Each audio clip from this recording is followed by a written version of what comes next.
Hello and welcome back to the Art of Health podcast, where we dive deep into the art of unlocking your true potential and transforming your health, aesthetics, and performance. I'm your host, Steffen, health and fitness coach with over a decade of experience in this field. In this podcast, I'll be sharing my personal best tips, valuable insights, and the wisdom gained from coaching thousands of people just like you. Hey guys, in one of my last episodes, I talked about how you can assess progress in your training, including your strength, endurance, and mobility, and how to track progress in your physique. I assume most of you pursue goals in both areas, aesthetics and performance. And I will link both episodes in the description below so you can listen to them after this one. This episode is all about the optimal training intensity to build muscle and increase performance. Finding the right intensity for your training can be very tricky and is quite subjective too. You might ask yourself, shall I stop an exercise when it burns? Do my muscle need to fail completely? Do I need to suffer maybe harder? Or shall I do less? And even if we would know the right intensity, many women are afraid to use more weights or train harder, especially in a setting of a global gym. Thoughts come up like, what if I can't lift the weight and people would stare at me? What if it is too much and I get too bulky? And then we have the other side of the spectrum, people who almost throw up after a session and call it a successful training day. They have thoughts like, did I really do enough? Maybe I should do one more set, and punish themselves with negative self-talks when they couldn't use more weights or do more reps. And of course, many people are just between those extreme sides.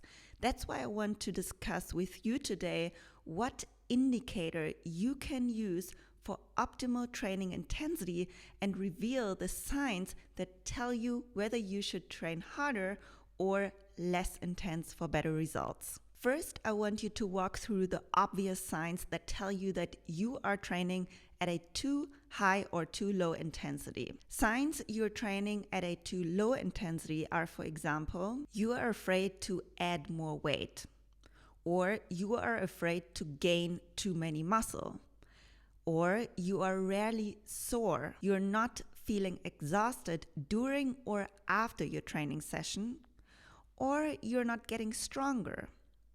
And signs you're training at a too high intensity could be you compromise in technique to add more weight.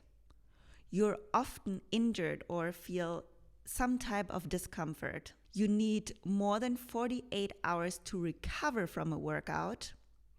You feel post-workout depression, or you might experience very big highs and lows of your strength training sessions, like sudden strength drops. And maybe it's tough for you to do a rest day. So if you realize that you tend more towards one extreme, I'm actually curious what extreme you leaning towards too. So let me know in the comments, and I am excited to read from you. And in the next steps, we will discuss how to measure your training intensity and which guidelines you can use to find the optimal amount. Before we dive into these guidelines, I would like to take a moment to express my gratitude for my partner AG1. Over the past 3 years, AG1 has become an integral part of my morning routine, and I genuinely look forward to it each day.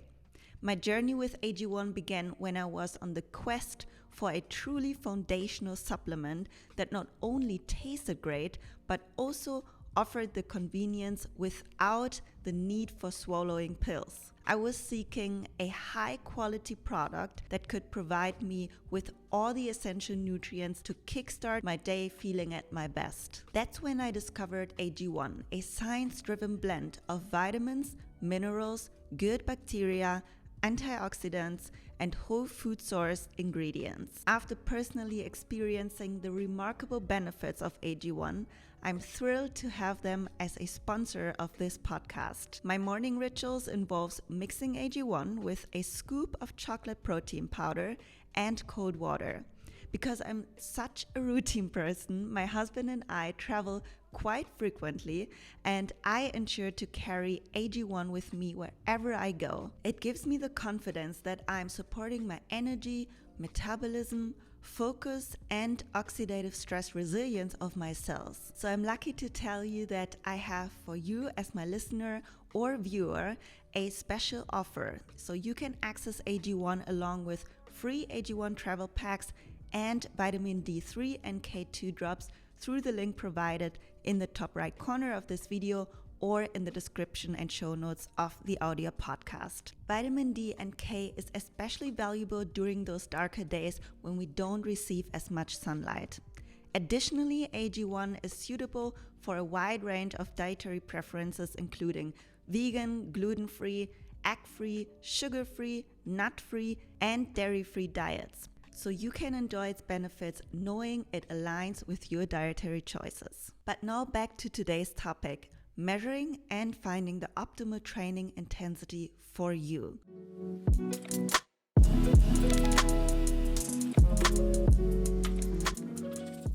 Since the perception of how intense an exercise feels like is very subjective, it is helpful to translate a feeling into numbers. And this is what the Swedish researcher Gunnar Borg did in 1982.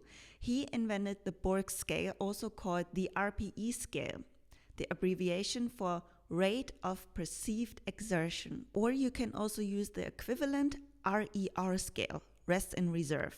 Both ways express the same thing. They are tools to measure the subjective intensity of a set in your training. Which one you use doesn't matter and can be chosen by preference.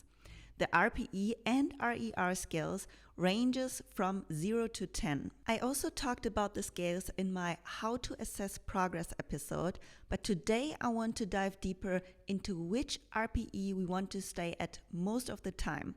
Therefore, we need to know which number of the scale refers to what degree of intensity, which I will explain in a second for strength and endurance training.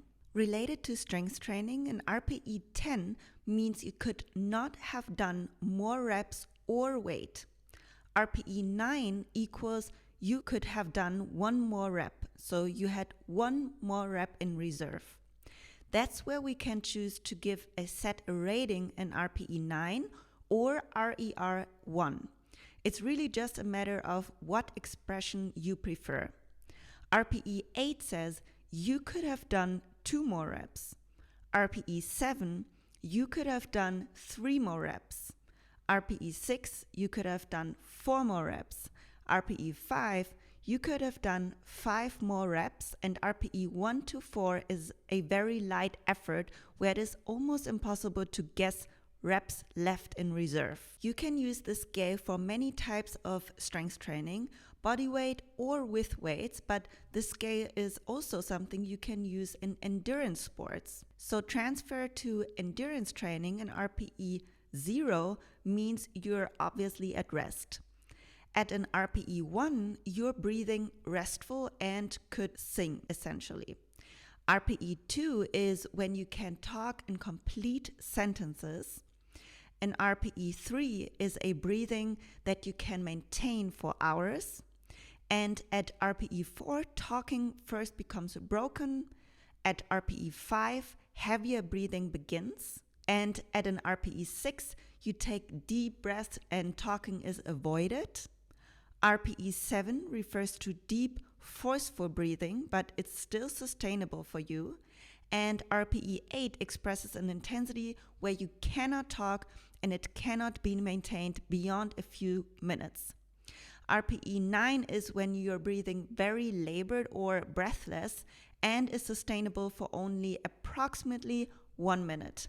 And finally, RPE 10 equals an intensity where you're gasping for air. This intensity is sustainable for only maximum of 5 to 20 seconds when you do a sprint, for example. If you're listening and watching this episode on YouTube, you will see the scales on the screen so that you can take a screenshot of it. Now we want to frame the right intensities expressed in RPE. For strength training, an RPE of 6 to 8 or an RIR of 4 to 2 is what we are aiming for in most of our sessions. We should just occasionally integrate RPE sets of 9 to 10 since training at such a high intensity is very taxing on the central nervous system. If you train too much and too often at such high intensities, chances are high that you will be hit by overtraining syndrome at some point and will be forced to rest for multiple weeks or maybe even months. But trust me, many individuals can't even push themselves so hard that they overtrain. So if you are someone who is leaning towards training too light, you probably shouldn't fear getting overtrained. People who are getting overtrained usually don't fear overtraining and still think they're doing too little when they're already completely exhausted. You can avoid overtraining syndrome by following a well-designed workout program that considers all aspects for optimal progress and recovery. If you don't have a cohesive workout plan, feel free to test my workout app, in which I'm releasing a brand new workout cycle every 6 to 7 weeks that includes a structured increase of intensities followed by a deload week, which is a recovery week to allow for consistent progress. In my workout app, you will find strength and endurance workouts with prescribed RPE intensities. For a 20-minute plus run, for example, we aim for an RPE of 2 to 4. Only if I want you to outperform a specific time, I might want you to do a 5K, for example, at an RPE of 6 to 7 to see your fastest sustainable pace for a 5K. For tempo runs, which could look like something where I want you to run 1K faster, alternating with 1K slower, the faster part should be around 6 to 7 and the slower part at 2 to 4. And this doesn't only refer to running, by the way. It could also be a bike ride or swimming, which I provide as an alternative in my program as well. So in case you want to follow my strength and endurance hybrid program, you will find the link to my app in the description below or in the show notes of the podcast you're listening to. But I want to give you just one more example for shorter intervals in the spectrum of 100 to 400 meters. Then we would aim for an RPE of 7 to 9. And a full out sprint from 50 to 100 meter would be an RPE at 9 to 10. So to remember this a little easier, the shorter the distances, usually the higher intensities, unless we purposefully want to incorporate shorter distances at lower intensities.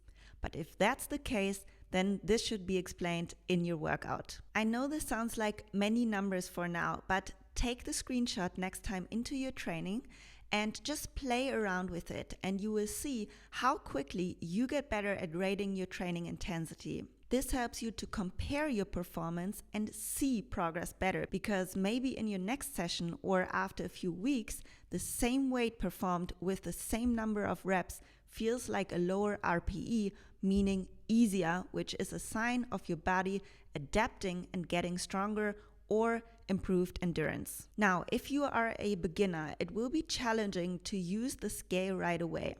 You certainly can use them and play around with it, but a beginner in strength or endurance training won't be able to get a maximum set anyways, because it takes time for the muscles and nervous system to build intramuscular coordination. Intramuscular coordination defines the number of muscle fibers that can be controlled in sync by the nervous system within a certain muscle. That means I don't expect a beginner in training to be able to go to a maximum like RPE 9 to 10. And therefore, it's very challenging to assess a feeling of an RPE of 5 to 7, for example. So if you're a beginner, I recommend you to choose a weight to perform the prescribed number of reps with proper technique. It will take you a little bit until you find your training weight. And if you realize the weight you chose was very easy, then add a little more weight and see if you can sustain proper technique with this weight for the given number of reps in the next set. Also note the weights you used in your program so you will find your workload much faster from session to session. And for bodyweight exercises, I recommend you perform as many reps as possible with proper form. If you see in my program, for example, that you should perform 5 to 10 push-ups but can't complete any rep, then I want you to do an easier version, like elevated push-ups. So if that's the case, don't be frustrated. I always provide a scaled version for advanced movements in my workout app so you can gain the strength needed to achieve the more challenging version. Working with RPE instead of only looking at weights or reps is also very useful when lifestyle factors like sleep, your period, stress, and so on come into play. So when you are on your period, for example, and you feel a little sluggish and low energy, your RPE 7 will look different than on a high energy day. You might need to drop weights, sets, reps, or even change the workout to lower the stress on your body. So that doesn't mean you lost strength or the workout is ineffective. It just means that your body is on lower energy and that it's best to lower stress by decreasing training intensity so that you can perform even better the days or week after. On days when life hits you with stress or poor sleep or anything like that, I want you to treat your body like you would treat your best friend. And I'm saying this because especially women, and I'm including myself too, often believe they have to push through. But if you do this, it will hit you even harder on another day when you are forced to rest. Or the other way around, if you struggle more often than not to actually go to the gym, then I also want you to encourage you to treat your body with love, which means in that scenario to do at least a light movement session or mobility, a walk, or something else that brings you into movement with low stress and that is easy to accomplish for you. When you look back, you can probably say that you always felt better after moving than not. And in general, if you don't feel like training in the first place, it doesn't mean that it won't change. I have experienced this scenario many times myself and with clients. That's why I like the strategy of starting your session with the goal to move for 20 minutes, and then you start with light movements or exercises you enjoy doing. And if you then still feel sluggish and low energy, you can still go home, but at least you did something for 20 minutes. But 80% of the time, after your blood circulation starts to warm up your body, you actually feel more and more motivated and might even finish your workout. So listen to your body, but also don't get fooled by your feeling before you work out. Most of the time, I don't feel like I'm dying to work out. It always needs a little bit of moving first until I get into the flow. Next, I want to talk about muscle soreness and whether it's good or bad. When I listed the signs that can indicate that you're training at a too high or too low intensity, I was saying that you can probably increase your training intensity if you are never sore. But too much soreness can also ruin your progress. You don't always have to be sore to ensure progress, but being sore in the optimal dosage is generally a good thing because it shows that you hit a new stimulus and that your body will adapt to it if you allow for enough recovery. That means to gain muscle and strength, we want to weaken our muscle temporarily by breaking the muscle fibers down so our muscle fibers can adapt and assemble to stronger tissue. So how do you know how much soreness is optimal? Muscle soreness can feel very different depending on the exercise and type of training you have performed. You can feel heavy muscles, tight muscles, a burning sensation, and sensitivity when you come in contact with something. For example, sitting on the toilet after a heavy and intense leg day, or a quick burning during light daily movements like lifting your arms to reach for something. So these are all signs that you might be sore. In general, your muscle soreness shouldn't remain longer than 24 to 48 hours. Oftentimes, soreness is occurring more intense on the second day after your workout.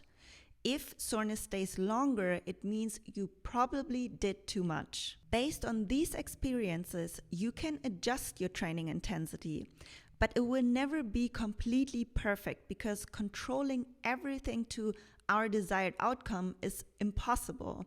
Being aware of your body's signals and analyzing why they occur, like I mentioned earlier, when you feel weaker because you didn't sleep well or eat enough, and making educated decisions and adjustments based on your experience is what will lead you to optimal progress. This is how you train smarter instead of just harder. That said, I want to quickly summarize today's complex and also very subjective topic of training intensity. It's crucial to find that sweet spot where you challenge yourself enough for progress without pushing too hard and risking injury or burnout. We discussed the signs that indicate whether you're training at the right intensity, and I hope you've gained valuable insights into how to fine-tune your workouts. And remember, it's not just about lifting heavier weights or pushing yourself to the limit every time. It's about listening to your body, adapting to your circumstances, and making educated decisions. We introduced the RPE and RIR scales as tools to measure the subjective intensity of your sets, whether in strength or endurance training. These scales can be a game changer in your fitness journey, helping you make smarter choices for optimal performance. For beginners, don't worry if these scales seem overwhelming at first. Start with proper technique and gradually increase weights or reps as you build strength and confidence. And lastly, I emphasize the importance of self-care and listening to your body on days when life throws curveballs. So it's okay to adjust your training intensity to suit your energy levels, stress, or sleep quality. Taking care of yourself is a crucial part of the fitness journey.